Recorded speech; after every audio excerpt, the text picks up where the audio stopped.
That's us, Philly's #1 college radio station, WHIP. A lot of Flyers action on the show today. Main event, Zach Gelb and Chase Sr. here with you. Peter Laviolette is out. Craig Berube is in as the new Flyers head coach. That move came yesterday, and the Flyers are back in action tonight looking for their first victory of the season as they'll welcome in the Florida Panthers to Philadelphia. So let's go out to the phone lines right now and welcome in Steve Coates, Flyers analyst for Comcast. Steve, it's Zach Gelb and Chase Sr. Thanks a million, and how are you? Great, thank you. How are you guys doing? We're doing great. Thank you for coming on. And this Laviolette move, it didn't shock me because I thought he was on a short leash with this organization. But after 3 games, that's a really quick move. Do you think that this move yesterday to get rid of Laviolette and bring in Berube was fair? Well, nothing's fair in this world when you talk about coaches in any sport. I mean, it's just it's the part of the business. I mean, coaches are a lot easier to fire than players. And, when you get to know people and you understand people, and I've been there a long time, where you meet a lot of coaches and you say, I'll see you when I see you, because it's just the nature of the business. I mean, 4 years is usually the average for a coach in the National Hockey League. Anything above that, you're doing a heck of a job. And Peter was here 5 years, and you look at the circumstance, he's a great coach. I mean, and he's a great guy, a quality guy. But the business that's the way it is. And when you take a look at the hockey club, just not the first 3 games, you got to look at the whole training camp and what was said yesterday in the press conference that Mr. Snyder and Mr. Paul Holmgren didn't like what they saw in training camp. And he only had 1 win in the training camp, and that was a split squad game. So when you take a look at it, they're basically 1-9. So they're looking at the whole idea of the preseason, what we've seen in the regular season, what they're seeing in the way the hockey club's playing, the way they're acting, their work ethic, and at this time they just felt that the way that the schedule looks, you can't afford to make any mistakes at this time. So they're proceeding with the coach, and hopefully they'll turn things around. Like you mentioned, Laviolette had an ample amount of success, not even here in Philadelphia, but he won a Stanley Cup in Carolina, got those Islanders teams to a few playoff appearances. And you usually hear this when a coach gets fired. The one term that gets thrown out there is he lost the locker room. They need a new message. Do you think that was the case here with the firing of Laviolette? Did he lose the locker room? No, yes. I mean, there's only one person, or the team, anybody in the team and the coaching staff, they're the ones that know that's true or not. Right now, the bottom line is what happens on the ice surface, on that area of 200 by 85, whether the team is functioning at a level that the people that want them to perform, that's the bottom line to the whole thing. They've got to be performing in a way that you can see a light at the end of the tunnel, see something that might give you the propensity that they're going to get better, but I don't think we saw that, and I think that's what the ownership said yesterday, that they saw that in those first 3 games, and they saw it not coming at all into training camp. So they made the decision. Is it early? Maybe. But if you take a look at the schedule, this is not an easy schedule. You've got Florida tonight, then you've got a very good Phoenix team on Friday, and then you're playing against the Detroit Red Wings in Detroit on Saturday. So it's a hard schedule, and it's a hard game. It's a hard business, and this is one of the results. Hey, Coach, it's Chase Sr. Thanks for joining us.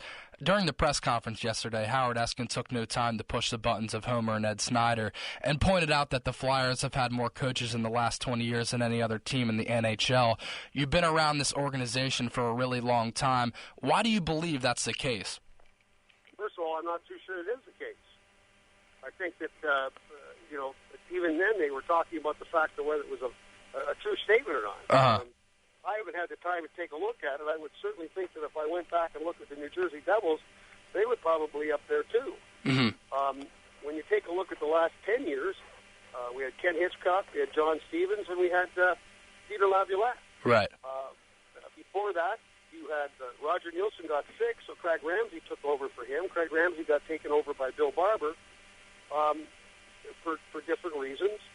So when you take a look at that, I mean, every time you look at a coaching change, there's a reason. And it was interesting to me to all the questions about, this team does this team does that. Well, understand that Mr. Snyder said something very important. and this is the key to the whole thing, that this team does what they can every year, not building, every year to win a Stanley Cup. They do, yeah. And there's two numbers or two stats that really just tell you the tale. The team became a member of the National Hockey League in 1967. Since that time, there's only one team that's got a better winning percentage than the Philadelphia Flyers in the National Hockey League. That's the Montreal Canadiens. Uh-huh. There's only one team that's been to more Stanley Cup finals than the Philadelphia Flyers, and that's the Montreal Canadiens. Mm-hmm. So there are two. That just tells you how good they've been over that time period as compared to other teams in the National Hockey League. Yeah, that's a telling stat. What they're telling you is that this isn't about saying, okay, we're going to get better. We're here, or the Philadelphia Flyers are here, to win a Stanley Cup every year. And sometimes things got to be shook up. And right now, that's what's happening. And the sad part about it is that usually it is the coach in the National Hockey League. No, when you look at Craig Berube, during his playing career, he rocked the mullet. He was known as a fighter and an enforcer. He played for the Flyers, and he's been with the organization as an assistant since 2006. What type of style can we expect him to bring to this team, and what kind of guy is he on the bench? Because we know Lavi was a really intense coach. Well, I think you're going to get the same thing from Berube as far as the work ethic. I think he's a very intense guy. He's a no-nonsense guy. I mean, let me tell you, he coaches like he played. He's no nonsense. I mean, he brings an awful lot to the table as far as, everybody understands that he's in the top 10 in penalty minutes in the National Hockey League, one of the best fighters ever to play the game, and he played the game hard, and he was a guy that understood his position as a player. So he's going to demand that type of effort from his hockey club, and it's going to be interesting to see how the players respond, because you don't want to play, you're not going to play. And that's not to say that Lavi didn't do that. But, when you change coaches, or you change anything in any business, there's changes. And so now there's going to be a different requirement, a different understanding what's going to be needed for this team and these individual players to be successful with the Philadelphia Flyers. It's just the way it is. I mean, you got a new coach, you're going to have a new philosophy. You got John Paddock coming in, who was the coach of the Ottawa Senators, Phoenix Coyotes, and the Winnipeg Jets, former general manager in the league. Second winningest coach in the history of the American Hockey League. He's going to be the defensive coach. Ian LaPierre here is going to bring that same credibility, because we all know how he played. And this is a hockey club that the players are going to, anytime you have change, sometimes you get a little comfortable. So now the time is, okay, the Flyers are moving forward with a different coach, and I certainly wish, I wish Peter all the best of luck. He'll find another coaching job. That's just the way the business is, because he's good. So let's move forward.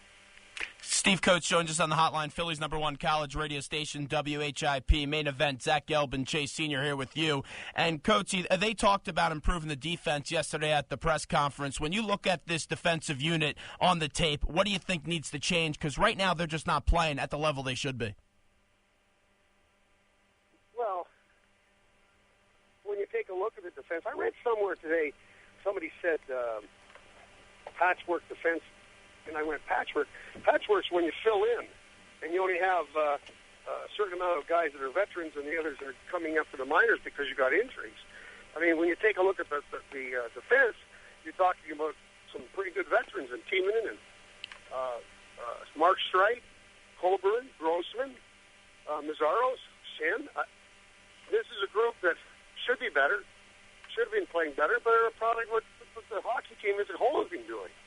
I don't think you can take a look at the one item and say, oh, yeah, the defense is doing this. I think the only bright spot so far in the hockey club has been the goaltenders. I think the goaltenders have been very, very good.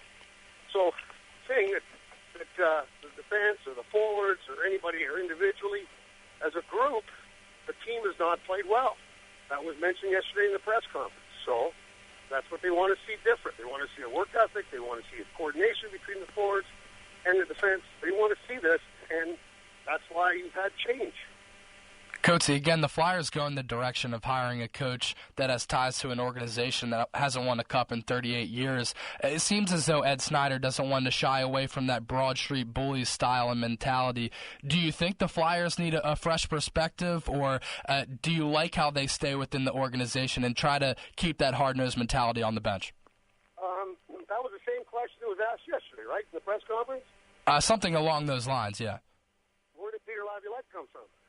Right. Yeah, he was out of the organization. But when you look at Bill Barber and you know, John Stevens also had ties to the organization. But I like Berube. I think he brings mentality to and a message to the bench that the Flyers really need. But I was just curious to get your perspective on that. Well, they came out of the Flyers situation. Like, we talked about culture. Uh-huh. I just gave you numbers that tells you, okay, we didn't win the Stanley Cup, and you've got all these long times, but it's not for lack of effort. It's not for lack of trying, not for lack of spending money. Mm-hmm. No, I agree that the Flyers do something every year to try to win the Stanley Cup. Right. So the culture's a good one. I mean, this is a very good team to play for. That's why people come here to play.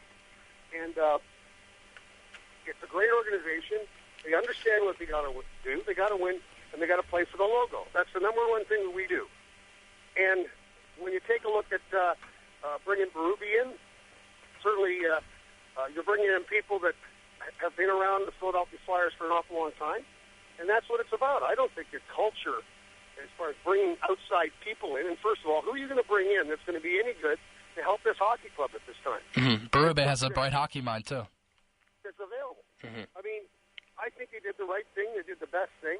They got the best guy, and that's what's going to happen. And it's interesting to me that that question's answered. I mean, or asked rather, because with that the hockey club as it is right now, this should be a very good hockey team, and it'll get better just because of the change. Steve Coates joins us. Coates, a few more questions right before we let you go. One of the big moves in this offseason was bringing in a player like a Vinny Lecavalier, and he's got a goal on the season and an assist as well. I think he could be a big player in this locker room as well. He brings that veteran experience in. But what has been your early impression so far with him? Well, I think he's been our best player. I think that line has been the best line with Reed and Simmons on the wing. And when you're saying about a team that's got four lines, and that's your best line, and the other ones aren't producing, that tells you they've got a goal a game, the team, in 3 games. Giroux, Voracek, and Hardnell haven't got a point. That tells you right there you got a problem, because that's where you're supposed to be producing on your top 2 lines. So hopefully there'll be a change, whether it be a change in style, maybe. That's something we're all going to wait and see what happens tonight. We might have change in line, or they might switch things around. It's a new coach, but it's just a matter of waiting and watching, and we'll see tonight how this team reacts. When you look at the goaltending situation, you have Steve Mason, who, although it was a small sample size last year, did a lot of things to impress the organization. And what Ray Emery did last year with the Blackhawks was unbelievable, going 17-1 with the Blackhawks, who won the Stanley Cup. Who do you like in net, and is it going to be a platoon type of situation in goal for the Flyers, or do you think one guy is going to end up winning the job? Well, I think that's just a matter of what the coach is going to do. I mean, right now, I think both goalies have played very, very well. I mean, very well. Uh-huh. And so, if platooning is going to be effective to win hockey games, that's what it's going to be. If one goaltender falls and one gets better, and that's what's going to take to win hockey games, that's what's going to happen. I don't think there is any design to find out which direction they're going to go. I think what you do is if your defense is good, you keep going. If you don't have a good defense, you've got problems, you change. So there's no difference between the goaltending position or any other position. When things go bad, you replace it because it's too short of a time period to recover. You've got to be able to play. And this league right now is so competitive, just so competitive. There is no easy night anymore. There's open golden seals that were an an easy mark. The Cleveland Barons that were an even mark. There are no even marks anymore. I mean, when you take a look at the Florida Panthers, this is not a bad hockey team. Now they got Tim Thomas in net. Coachy, final one here right before we let you run. This is a big move for the Flyers, and as we all mentioned, Laviolette was very popular, but I guess the move was one that was needed to be made because they weren't responding to the message of the coach. They bring in Berube. It's a new style. But now how much pressure is on Paul Holmgren? Because he goes out there, he's the general manager of this team, and he makes the move. Now people expect your team to improve. Is he on the hot seat now? No, I don't think so. I think that... everybody's going to create that atmosphere. I mean, and say, well, he went through a coach and he got the wrong players. That's just standard procedure. I mean, Paul Holmgren went and got the players. The coach has to coach the players. And now it's got to go back onto the players. The players are paid to play hockey, and they're going to be held accountable. I mean, if you read yesterday, and the players they're not going to be let off the hook. And don't think for a second that Holmgren won't talk to them. And they'll be held accountable. And that's the question that everybody's going to ask about Homer's tenure as the general manager, but I think it's unfounded this time. I think he's done a great job. 2 years ago, we were at the Stanley Cup final. We've been in the playoffs. We missed the playoffs last year, which was a little bit of an anomaly because we missed so many people back in the blue line. And you can't win in this league with only, a certain amount of veterans back in the blue line. Obviously, we had some problems in net, but the bottom line to the whole thing is that we're starting from scratch here with a new coach, and we've got to put the onus back on the players and move forward. Steve, we appreciate a few minutes today. Thanks so much. Have a good call today, and let's talk to you again real soon. We appreciate a few minutes, my friend. Thank you very much. Great talking to you guys. Have a good day.